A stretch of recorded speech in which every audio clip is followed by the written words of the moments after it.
não tem conhecimento, não acompanha para e passo diariamente todas as publicações que está fazendo, assim como bota em contato, bota a nível de todo o canto do mundo, tudo gente está ouvindo a rádio.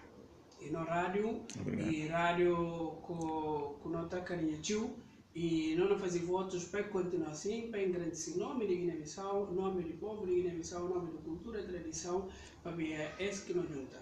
E está satisfazendo o tio, boa presença, boa estar ali a voz, boa estar a fazer a divulgação em direto e para nós é extremamente importante essa atitude, essa iniciativa que pode ter.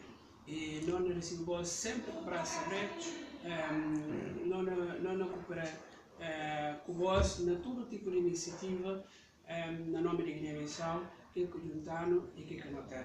Muito obrigado e abraço muito especial para todos os ouvintes de Rádio Cabarudi, desde Guiné-Bissau, desde Senegal, desde Mali, Mauritânia, Estados Unidos da América, Portugal.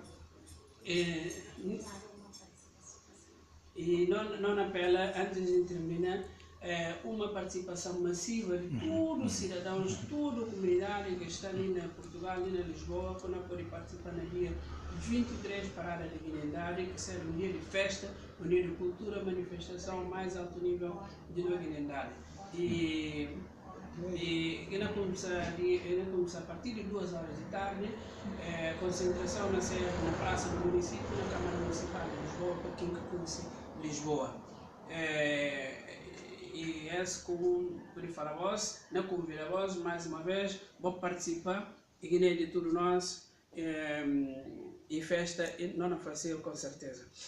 Muito obrigado, irmãos, vou ouvir, no público, vou ouvir, ouvindo na Rádio Cabarudi. Nós somos com o Dr. Adulai, de Embaixada de Guiné-Bissau na Portugal, e para falar tudo gente de Embaixada, obrigado pela iniciativa. Uma boa iniciativa e não mostra como guineenses não podiam unir para não fazer uma coisa que sucesso. Essa é a iniciativa de um sucesso.